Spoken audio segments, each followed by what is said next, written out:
नमस्कार दोस्तों, stock India YouTube channel आपका हार्दिक स्वागत करता है। यदि फर्स्ट टाइम चैनल को विजिट कर रहे हैं तो सब्सक्राइब जरूर कर लें।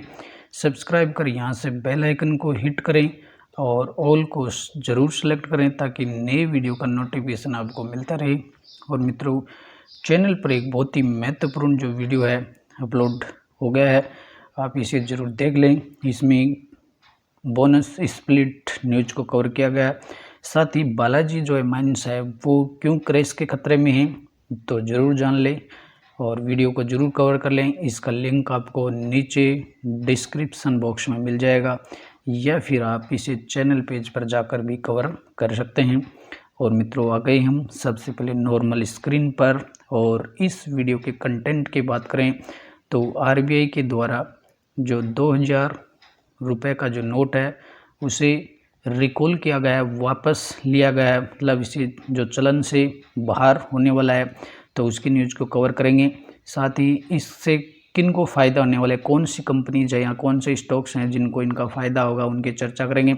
साथ में अपन चर्चा करेंगे Q4 रिजल्ट्स की और लेटेस्ट Q4 रिजल्ट्स तो कौन सी कंपनियां हैं जो रिजल्ट के दम पर सोमवार को दौड़ने वाले हैं या फिर कौन से स्टॉक्स हैं जो क्रैश होने वाले हैं। तो शुरुआत कर लेते हैं। सबसे पहले रुपये 2000 का नोट, और 2000 का नोट है वो आरबीआई के द्वारा अनाउंसमेंट कर दिया गया है कि 2000 का जो नोट है वो चलन से बाहर किया जाना है।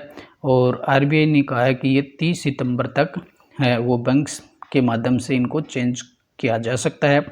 और जो 2000 का जो नोट है गवर्नमेंट ने इसको रिकॉल किया है, विड्रॉल किया है।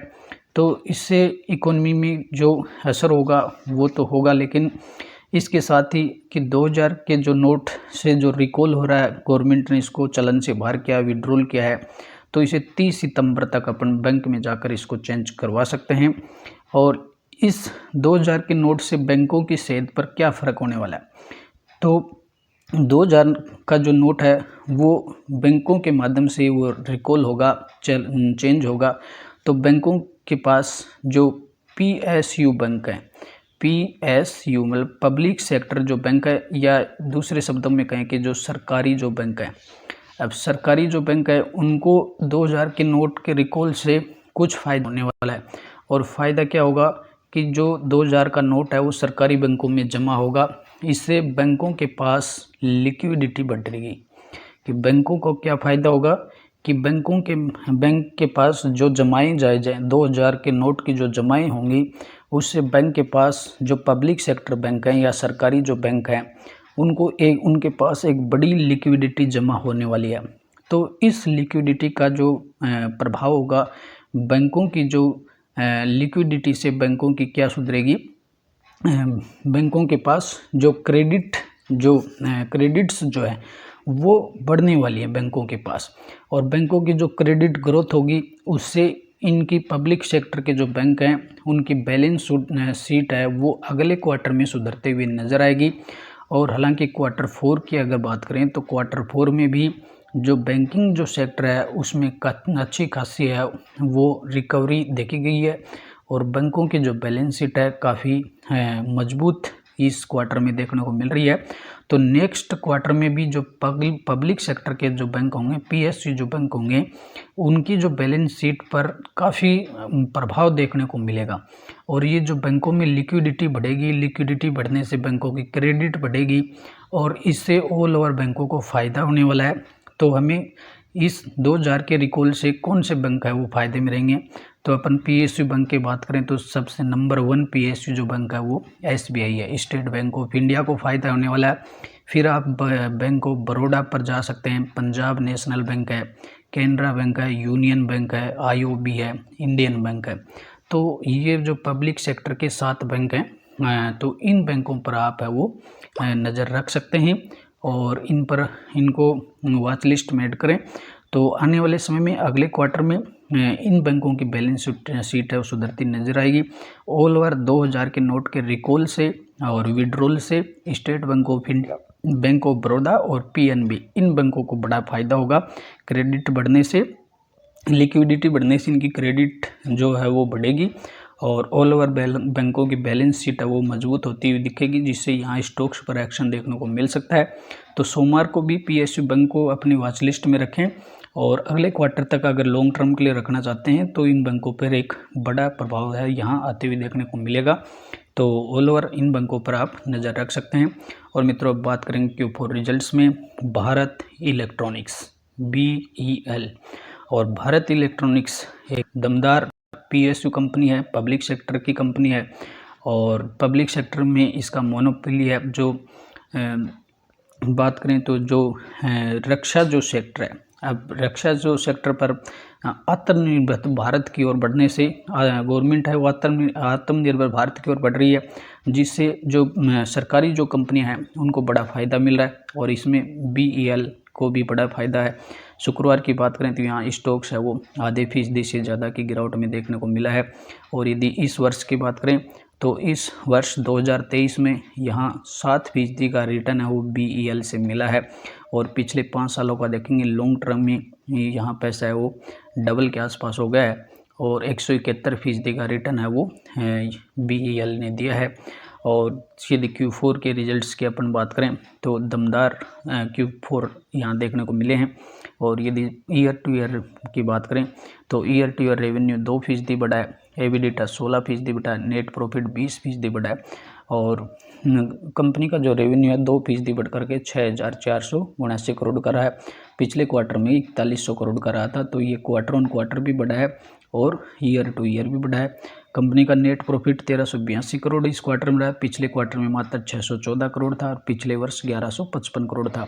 तो ये ईयर टू ईयर भी बढ़ा है और क्वार्टरली अच्छी ज़बरदस्त है वो करीबन यहाँ क्वार्टरली है वो 2 गुना यहाँ नेट प्रॉफिट हुआ है। तो ऑल ओवर BEL के रिजल्ट्स है वो बहुत ही यूँ कहें कि बेटर रिजल्ट है वो इस क्वार्टर में देखने को मिले हैं। और मोनोपोली कंपनी है एक तरह से, और जो रक्षा जो सेक्टर के साजो सामान बनते हैं वो आत्मनिर्भर भारत की का गवर्नमेंट आत्मनिर्भर भारत पर काम कर रही है। इससे इन कंपनी को बड़ा फायदा होने वाला है। तो इसे भी अपने फोकस में रखें, रडार पर रखें। और कंपनी ने आज डिविडेंड का भी अनाउंसमेंट किया है और शेयर होल्डर्स हैं उनको 60 पैसे प्रति शेयर है वो डिविडेंड मिलने वाला है। और मित्रों, बात करेंगे all E technologies IT sector की स्मॉल कैप कंपनी है। और IT सेक्टर में स्मॉल और मिड जो कंपनियां वो काफ़ी अच्छी रिजल्ट दिखा रही हैं। हालांकि जो ब्लू चिप कंपनियां हैं, लार्ज कैप कंपनियां, उनके रिजल्ट्स इतने अच्छे नहीं आ रहे, लेकिन जो IT सेक्टर में मिड कैप और स्मॉल कैप के रिजल्ट काफ़ी बेहतर रिजल्ट देखने को मिल रहे हैं। और यदि ऑल ई टेक की बात करें तो इसके जो रिजल्ट्स हैं, कंपनी का जो रेवेन्यू है 31% बढ़ करके इस क्वार्टर में 23 करोड़ रहा है। पिछले क्वार्टर में 22 करोड़ था और पिछले वर्ष 18 करोड़ था। तो ये ग्रोथ में ही है, 31% ईयर टू ईयर बढ़ा है।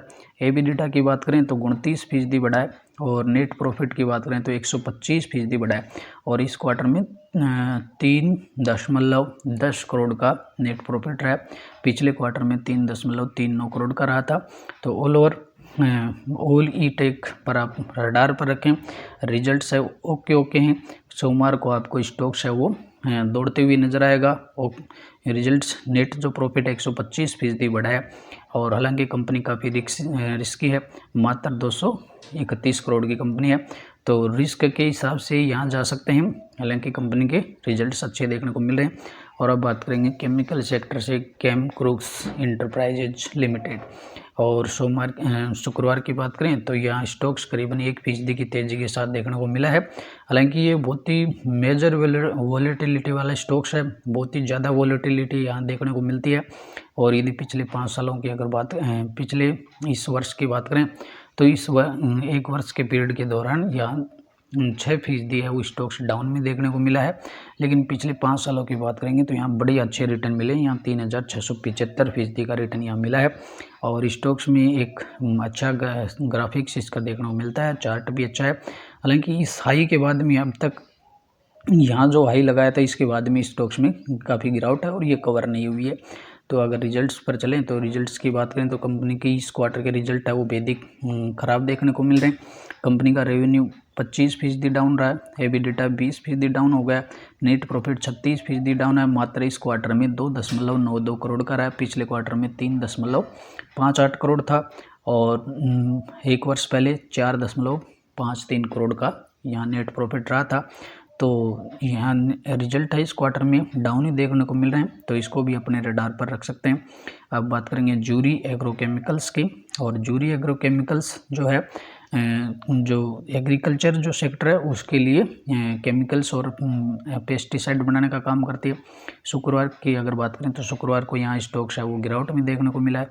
और पिछले 5 सालों की बात करेंगे, इस वर्ष की बात करेंगे, वर्ष 2023 में अब तक स्टॉक्स है वो 19% डाउन में देखने को मिल रहा है। और स्टॉक्स ने अपना पिछला लेवल है वो पुनः प्राप्त नहीं किया है, पिछले लेवल पर नहीं आ पाया है। और 18 से 19% की इस वर्ष में गिरावट हुई है। और पिछले 5 सालों की बात करेंगे तो ये स्टॉक्स है वो 67% डाउन है। यानी जो शेयर होल्डर्स हैं पिछले 5 सालों से यहाँ 60% में ही गिरावट में देखने को मिल रहे हैं। और यहाँ जूरी एग्रो के जो शेयर होल्डर्स हैं लॉन्ग टर्म के लिए जिन्होंने इसको होल्ड किया होगा काफ़ी बड़े घाटे को लेकर बैठे हैं। और इसका जो पिछला लेवल था 400 का, 400 के बाद में अभी करीबन ये वो 60% है वो स्टॉक्स क्रेश है। तो यहाँ जूरी एग्रो केमिकल्स में आपको कोई रिटर्न नहीं मिल रहे हैं, तो ये शेयर होल्डर्स है वो एक तरह से ठगे से महसूस कर रहे हैं। और इसके अगर Q4 रिजल्ट्स देखेंगे तो यहाँ भी रिजल्ट्स भी इस बार भी डाउन ही देखने को मिल रहे हैं। रिजल्ट्स है काफ़ी भेद डाउन है।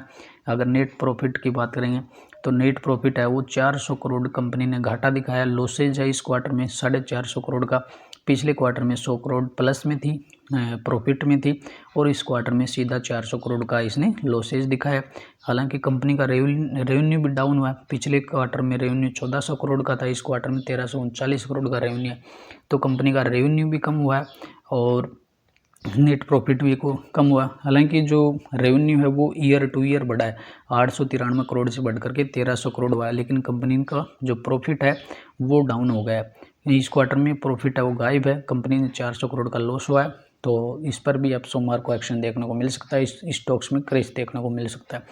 और अब बात करेंगे केमिकल सेक्टर से ही, कैमबॉन्ड केमिकल्स। कैमबॉन्ड जो केमिकल्स है वो शुक्रवार की बात करें तो यहाँ स्टॉक्स है वो 3% की गिरावट में क्लोज हुआ है। और वर्ष 23 की बात करें तो इस वर्ष में इसने 24 से 25% का रिटर्न मात्र 4 महीनों में दिया है।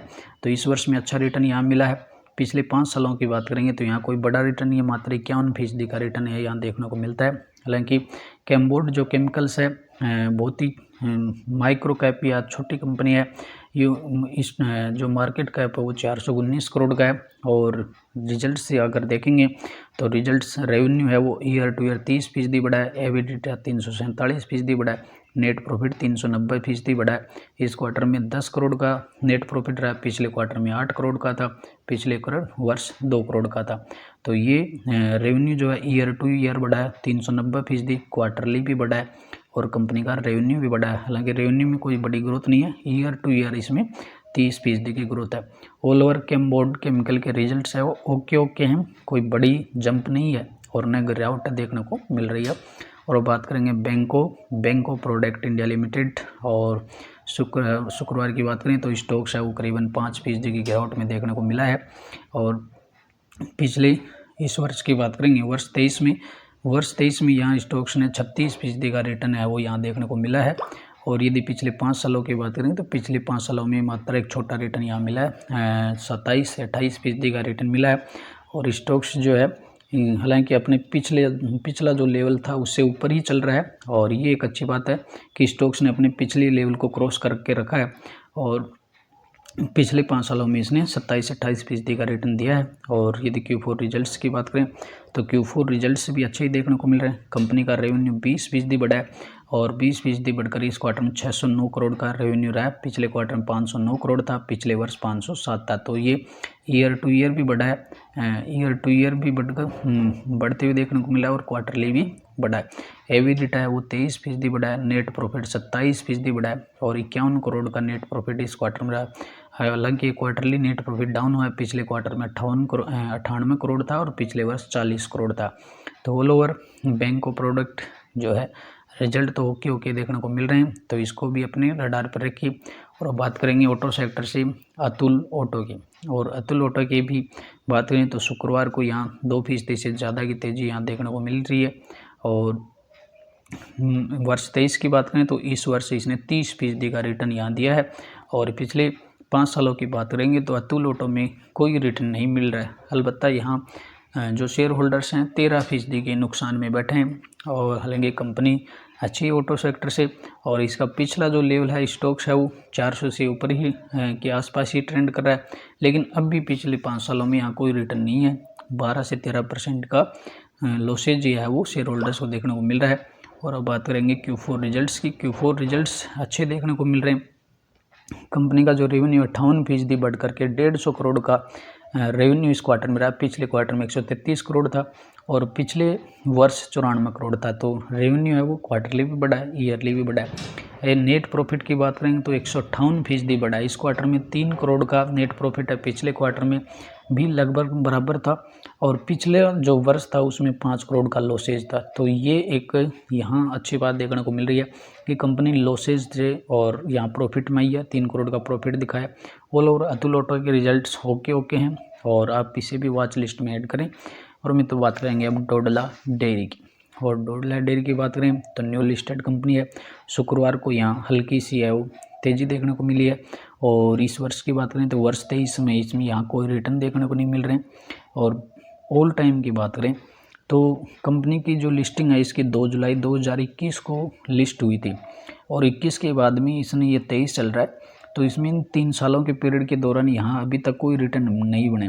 12 से 13% की गिरावट में स्टॉक्स देखने को मिल रहा है। और जो लिस्टिंग से इसको लेकर के बैठे होंगे वो शेयर होल्डर्स अब भी है वो गिरावट में 12 से 13% का नुकसान इनको हो रहा है। तो हालांकि डोडला जो डेयरी है इसकी काफ़ी कम्पिटिटिव कंपनी है मार्केट में, तो यहाँ रेवेन्यू कमाना एक बड़ा मुश्किल है। तो इसमें अगर रिजल्ट्स भी अपन देखेंगे, कंपनी का रेवेन्यू तो बढ़ा है, 23% बढ़ा है। 724 करोड़ का रेवेन्यू रहा, पिछले क्वार्टर में 675 करोड़ था और पिछले वर्ष है वो 590 करोड़ था। नेट प्रॉफिट की बात करें तो 44 करोड़ यहाँ 44% डाउन है, मात्र 22 करोड़ का नेट प्रॉफिट है। पिछले क्वार्टर में 35 करोड़ था और पिछले वर्ष 40 करोड़ था। ऑल ओवर देखें तो डोडला डेयरी के रिजल्ट्स अच्छे नहीं है, डाउन में देखने को मिल रहा है। मित्रों बात करेंगे नीलकमल फर्नीचर आइडियाज। और नीलकमल अपन सभी जानते हैं, नीलकमल की कुर्सियाँ आप लोगों ने घरों में काम में ली होंगी। और नीलकमल प्लास्टिक सेक्टर में एक अच्छी कंपनी है। और शुक्रवार की बात करें तो स्टॉक्स यहाँ ग्रीन में ही देखने को मिला है। और इस वर्ष की बात करें तो इस वर्ष इसने 13% का रिटर्न यहाँ से मिला है। और पिछले 5 सालों की बात करेंगे तो पिछले 5 सालों में 30% का रिटर्न दिया है। हालांकि नीलकमल कंपनी अच्छी, लेकिन यहाँ 5 साल के पीरियड के दौरान है वो रिटर्न्स कम मिले हैं। और यदि बात करें यहाँ कंपनी ने डिविडेंड भी दिया है, 200% का डिविडेंड देखने को मिला है। Q4 में कंपनी का रेवेन्यू जो प्रॉफिट है 141% ईयर टू ईयर बढ़ा है। और यदि बात करेंगे अपन डिविडेंड की तो डिविडेंड देखें तो इसने 200% का डिविडेंड दिया है और शेयर होल्डर्स को 20 रुपये पर शेयर का डिविडेंड यहाँ मिलने वाला है। और Q4 रिजल्ट्स पर चलते हैं अपन। Q4 रिजल्ट्स की बात करें तो Q4 जो रिजल्ट्स है अच्छे देखने को मिल रहे हैं। ईयर टू ईयर अगर देखेंगे तो कंपनी का जो रेवेन्यू 12% बढ़ करके 829 करोड़ का रेवेन्यू रहा है। पिछले क्वार्टर में 754 करोड़ था, मार्च 22 में 742 करोड़ है। एबिडिटा 93% बढ़ा है, नेट प्रॉफिट 142% बढ़ा है और 142% बढ़ करके 48 करोड़ का रहा है। पिछले क्वार्टर में 33 करोड़ का था, पिछले वर्ष 19 करोड़ है। और EPS में भी 141% की जंप है। और नीलकमल के रिजल्ट है वो काफ़ी अच्छे हैं, बेटर रिजल्ट्स अपन इनको बोल सकते हैं। मार्केट कैप 3000 करोड़ का है और स्टॉक्स की प्राइस है 2135 चल रही है। तो नीलकमल अगर आप प्लास्टिक सेक्टर्स में जाना चाहते हैं तो काफ़ी बेहतर कंपनी है नीलकमल से भी। लेकिन नीलकमल भी हल्की कंपनी नहीं है, ओके कंपनी है और डिमांड आगे भी बनी रहेगी प्लास्टिक से। तो प्लास्टिक्स के प्रोडक्ट में अच्छा खासा रोल है इसका। तो मित्रों आशा करते हैं वीडियो आपको पसंद आया होगा। वीडियो को शेयर और लाइक ज़रूर करें। फर्स्ट टाइम चैनल को विजिट करें तो सब्सक्राइब कर जरूर रख लें। नमस्कार, अगले वीडियो में फिर मिलते हैं।